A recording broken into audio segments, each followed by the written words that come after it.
Frostbite's been in development since 2006, and there's always been a roadmap and a plan for Gen 4 and beyond. So I like to think of Frostbite as an evolutionary process, and Frostbite 3 is the next step in that evolution.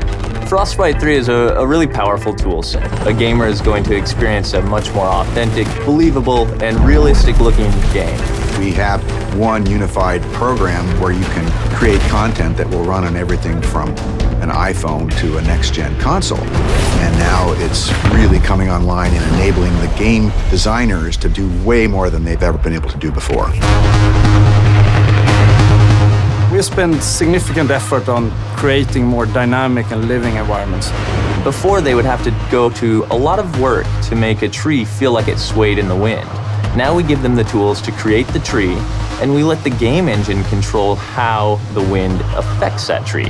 Frostbite allows everything to work together. The waves on the beach, the wind blowing the whitecaps, even the clouds overhead all move consistently with the forces of nature. You might see an explosion go off, you'll see the trees nearby shake from the explosion. It's sort of subtle, but it creates this sense of seamless reality. So the large world coupled with a lot of people running around interacting with you really pays off in Battlefield 4.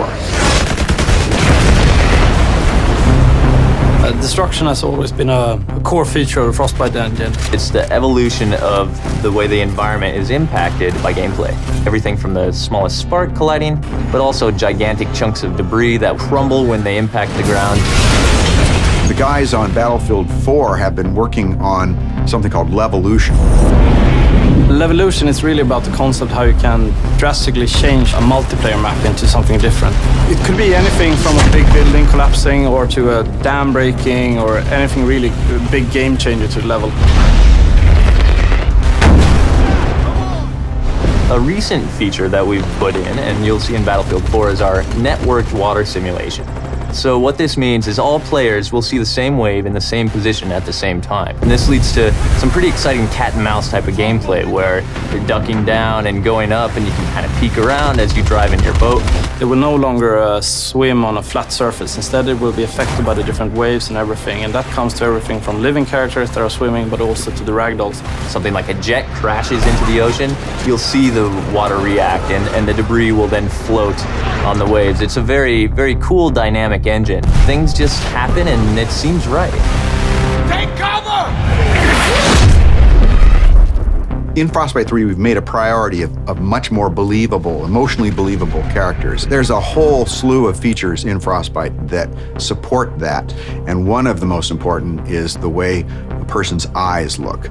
The way we render characters is better than ever before. We're doing subsurface scattered models. We have parallax animation in the iris. You'll notice it looks like a real eye. You'll back me up, right? Frostbite 3 is so much more powerful than any engine I ever used before. And it's not just the specific features and the framework, it's the fact that we're collaborating with other teams around the world.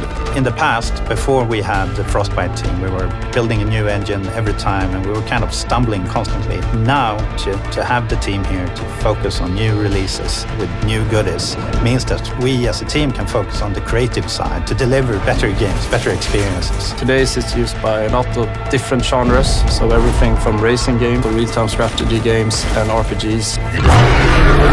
So in Battlefield 4, when the building collapses, the dust starts expanding, the debris is falling, the sparks are flying, the boats are ramping off of waves, all of this is because of Frostbite 3.